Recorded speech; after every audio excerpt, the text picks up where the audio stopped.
La filière STMG, Sciences et technologies du management et de la gestion. Déjà, dans quelle voie est-ce que on peut s'orienter après un bac STMG?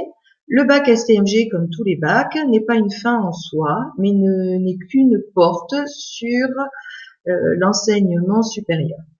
Les filières les plus suivies sont les BTS ou DUT, donc dans les domaines des services, comptabilité, commerce, immobilier, assurance, banque, management, comptabilité, etc.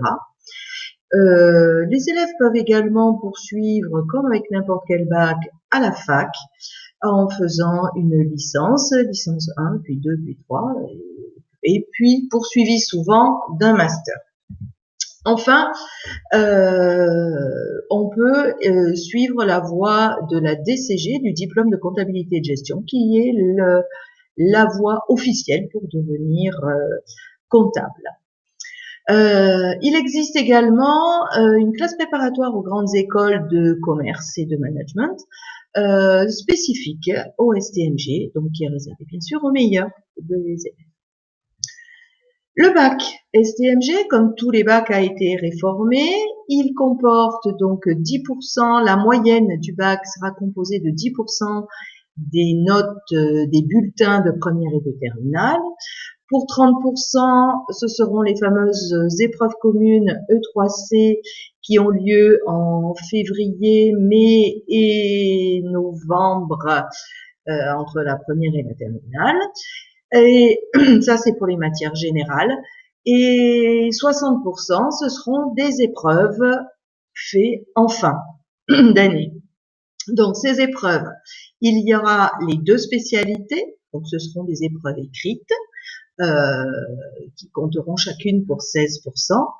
Puis, en anticiper, comme on l'a connu des années avant, les 10% pour l'épreuve écrite de français et l'épreuve orale.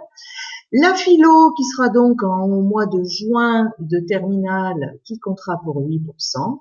Et ce fameux grand oral qui aura lieu également en juin pour 10%. Donc calqué sur le bac version 2021. Les horaires. Donc, on a un enseignement général et technologique qui est équilibré. En première, 16 heures d'enseignement généraux avec du français, de l'histoire géo et de l'EMC, des langues vivantes pour 4 heures, dont 1 heure d'anglais, de management en anglais. Donc, ça fait plus que 1h30 de chaque. De LV1 et de LV2, l'EPS et les mathématiques. Donc toutes les matières scientifiques autres que les mathématiques n'existent plus. Toutefois, il faut quand même avoir un bon niveau en mathématiques puisque c'est un outil grandement utilisé dans nos matières en gestion ou en économie. En terminale, c'est à peu près la même chose, à part que le français est remplacé par la philo.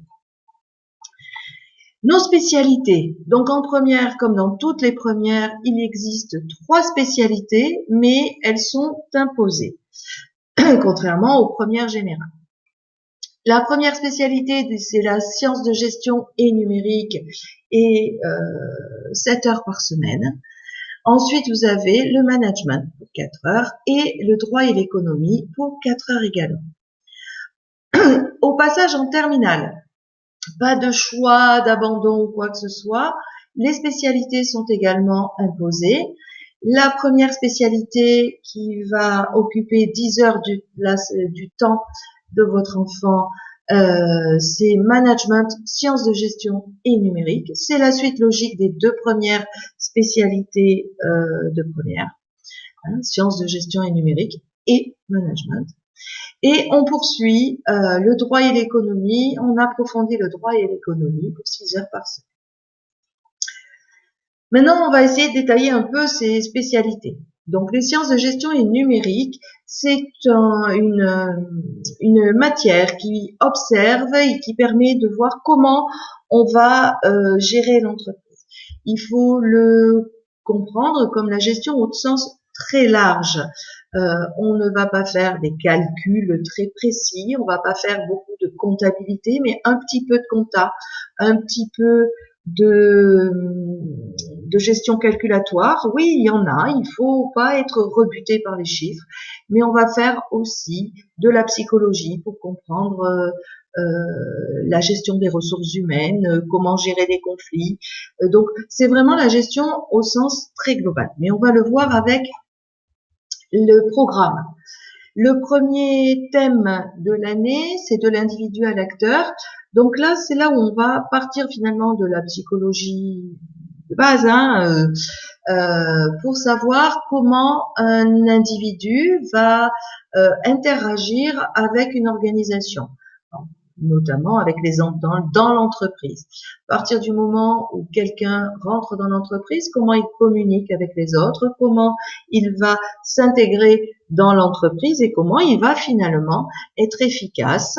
Et ici, on va voir le coût du travail avec, par exemple, la fiche de paye. Le deuxième thème, là, c'est le numérique et l'intelligence collective. Donc, on étudie les nouvelles technologies de l'information et de la communication. Il ne s'agit pas d'être des informaticiens, mais de savoir utiliser et de comprendre en quoi l'usage des nouvelles technologies ont transformé le monde de l'entreprise et permettent cette fameuse intelligence collective. Le troisième thème, création de valeur et performance. Donc là, on arrive à des notions un peu plus calculatoires avec qu'est-ce que c'est que la valeur, comment l'entreprise ou une organisation crée de la valeur, comment est-ce qu'on la mesure, qu'est-ce que c'est que la performance, et on voit quelques indicateurs de performance, le chiffre d'affaires, une part de marché, mais aussi la notoriété, enfin, pas que des choses calculatoires, mais il y en a. Enfin, dans la dernière partie, dans le dernier thème, on prend en compte le temps et on calcule les risques. Donc, c'est là qu'on va apprendre à calculer des coûts, par exemple, comment est-ce qu'on peut gérer une trésorerie, donc avec des budgets de trésorerie, comment est-ce que je peux éventuellement prévoir mon bénéfice à l'avance avec des calculs de seuil de rentabilité. Donc, en gros, voilà le programme de sciences de gestion et numérique en première STMG. La deuxième spécialité, c'est le management. Le management, c'est le fait de gouverner les organisations. Alors, l'intérêt, c'est de permettre à l'élève de se positionner et de se positionner en tant que dirigeant et donc de voir quels sont les enjeux pour un dirigeant de prendre telle ou telle décision. Le programme est partagé en 3 grands thèmes, avec, dans un premier temps, qu'est-ce que c'est qu'une organisation, qu'est-ce que c'est que le management. Donc, 4 chapitres à peu près qui permettent de développer les théories de base sur la matière. Donc, on pose des définitions.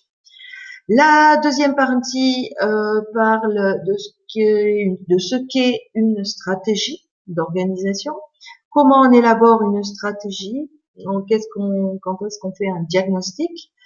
Et la dernière partie, on voit les grandes stratégies qui sont définies, donc que l'entreprise elle peut choisir de dominer par les coûts, de se diversifier, on voit ces grandes stratégies. Dernière spécialité, c'est le droit et l'économie. Donc le principal souci ici, c'est de former des citoyens et de favoriser les poursuites d'études après le bac. Pourquoi parce que dans les domaines du service, le droit, notamment le droit du travail, le droit des contrats, mais également l'économie, c'est le monde dans lequel les élèves après leur formation, quand ils rentreront dans le monde du travail, seront confrontés. Donc, il faut qu'ils maîtrisent les bases du droit et de l'économie. Par contre, ce sont des disciplines très difficiles qui demandent vraiment un travail important. Il faut prévenir. Et les documents qui sont étudiés en droit et en économie vraiment demandent une maîtrise importante de la langue écrite. Notamment, mais orale également. Et ça, c'est un peu vrai dans toutes nos matières. On travaille beaucoup sur des documents écrits qu'il faut analyser et qu'il faut retranscrire, et y compris à l'oral. Les thèmes en droit. D'abord, on commence par se demander qu'est-ce que c'est que le droit. Bien sûr, on pose un petit peu les grandes notions. On voit ensuite ce que c'est qu'un litige et comment on règle un litige via le droit. Donc là, on voit quelles sont les personnes juridiques, qui est considéré comme une personne par le droit, et enfin, quels sont les grands droits classiques que l'on reconnaît aux différentes personnes. En économie, on attaque avec les grandes questions économiques. Pourquoi est-ce qu'on parlera de chômage, par exemple, et quels sont les enjeux. Le thème 2, on va parler de la création de richesse, valeur ajoutée et comment elle se répartit entre les différents acteurs. Ensuite, on voit qu'est-ce qui permet d'affecter le revenu, comment les ménages prennent des décisions. On poursuit avec le financement de l'activité économique, notamment avec le rôle des banques. Et le dernier thème se pose la question sur le marché concurrentiel. Est-ce qu'on est en concurrence pure et parfaite ou pas? En terminale, il n'y a plus que 2 spécialités. La spécialité droit et économie avec 6 heures par semaine qui poursuit. Je vais pas détailler ici le programme. Et dans la spécialité management, sciences de gestion et numérique, il va y avoir 40%, il y a un tronc commun de 60% du temps qui est bon pour tout le monde. Tout le monde fera un peu une base en management et en gestion et en numérique. Et ensuite, les élèves doivent choisir un enseignement spécifique qui représente 40% de ces 10 heures par semaine, en gestion finance ou en mercatique ou encore en ressources humaines et communication ou enfin en système d'information de gestion. Sachant qu'à Jean Cocteau à Miramas, il n'y a que mercatique et ressources humaines et communication disponibles. Voilà, j'espère que ça vous a permis d'avoir un aperçu pour votre orientation.